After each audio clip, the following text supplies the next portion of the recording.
देखिए, प्रधानमंत्री जी ने 7 अपीलें देशवासियों से की। उनमें से एक महत्वपूर्ण अपील ये है कि कम तेल जो है वो खाने में इस्तेमाल किया जाए, और उसी से इंस्पायर होकर हमने एक वर्कशॉप यहाँ रखी है। एक मिथ है लोगों में कि कम तेल में खाना स्वादिष्ट नहीं होगा, अच्छा नहीं होगा। उस मिथ को तोड़ने के लिए एक लाइव वर्कशॉप है।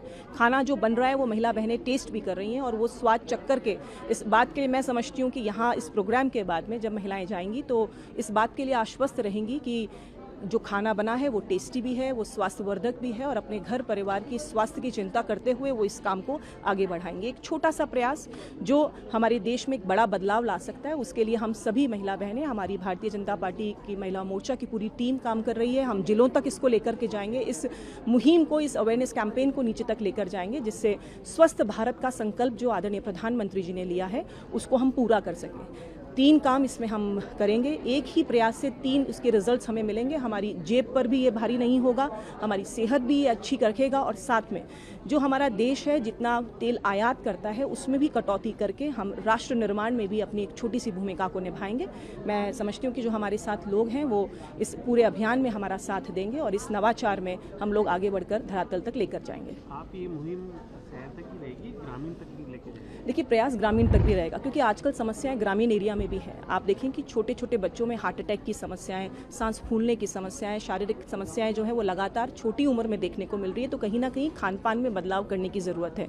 जो व्यक्ति अच्छी शारीरिक काम करता है वो कुछ भी खा सकता है, लेकिन आजकल ज़्यादातर ऐसा हमारे लोग, देश में लोग हैं जो इतना फिजिकल वर्क नहीं करते, और इसीलिए उनको जो स्वास्थ्य से संबंधित है वो समस्याएं आती हैं। तो उसको उनको अवेयर करते हुए हमारे पास डॉक्टर पूनम भी हमारे साथ में, जो बताएंगी कम तेल खाने से क्या बेनिफिट मिल सकता है, और उसी के माध्यम से लोगों को अवेयर करके इस मुहिम में हम लोग जोड़ेंगे।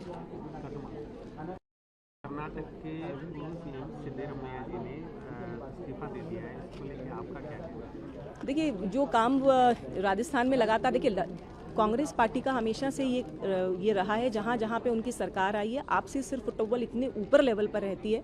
आपने अभी जब केरल में उनकी सरकार आई तो देखा कितना समय उन्होंने मुख्यमंत्री डिसाइड करने में लगाया। हिमाचल में भी ऐसी ही स्थिति है।